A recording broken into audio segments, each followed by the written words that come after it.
अजितदादाचं बारामती असेल, इंदापूर असेल, हा सगळा जो भाग आहे त्या भागामध्ये एक त्यांना सन्मान किंवा मोठेपणाचं भावनेतून दादाचा शब्द तिथलची जनता पडू देत नाही आणि म्हणून त्या अधिकारवाणीतून त्यांनी त्या व्यापाऱ्यांना केलेला तो आदेश आहे.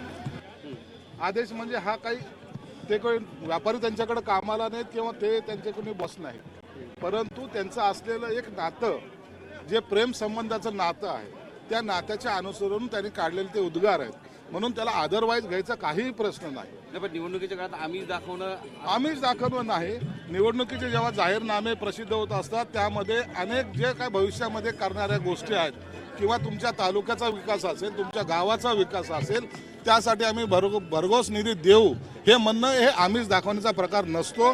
म्हणून त्यांनी जे काही वक्तव्य केलेलं आहे त्या विकासाच्या दृष्टिकोनातून केलेलं आहे. आम्हीच दाखवणं म्हणजे त्यांना पैसे देण्याचं कुठं लालच दिलेलं नाही, तर त्या गावचा विकास करण्याची जबाबदारी ही अजितदादाने घेतली. दादागिरी म्हणायची का? ही दादागिरी नाही, हे प्रेम संबंध याला म्हणतात. अजितदादा कधीतरी प्रेमाने बोलतात आणि त्या प्रेम संबंधाला तुम्ही दादागिरी म्हणत असाल तर ते दुर्दैव आमचं आहे. हायकोर्टाने नकार दिलाय मराठा आरक्षणाबाबत कोणत्याही तातडीचा अंतरिम दिलासा देणार नाही. आता या हायकोर्टाने काय दिलं त्या निकालाबद्दलचं आणखी मी वाचलेलं नाही, निश्चित त्यानंतर बोलू.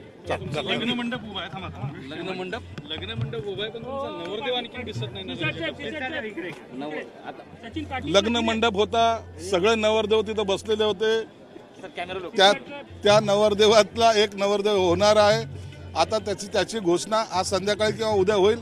त्याच्यामुळं आज जर स्टेजवर पाहिलं असेल तर सर्वांचे चेहरे आनंदित होते आणि सर्वजण हे एकच वाक्य वापरत होते की महायुतीचा जो कोणी उमेदवार असेल त्याला आम्ही प्रचंड मताने निवडून आणू. नवरी कन्फ्यूज आहे ना. तीन नवरे इथे उभे, नवरी कन्फ्यूज आहे. नवरी कुठे?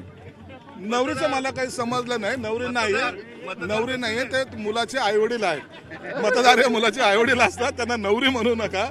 म्हणून त्यांच्या आम्ही इकडे ठरलं की जाऊन त्यांचा आशीर्वाद घेणार आहोत. दुसरं तुम्हाला भागवत कराडांचा चेहरा आनंदी वाटत होता? सर्वच आनंदी होते. मला तर नाराज कोणीच वाटलं नाही.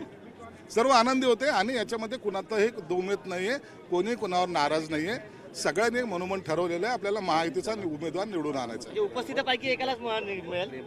एकालाच मिळणार ना, मग दोघांना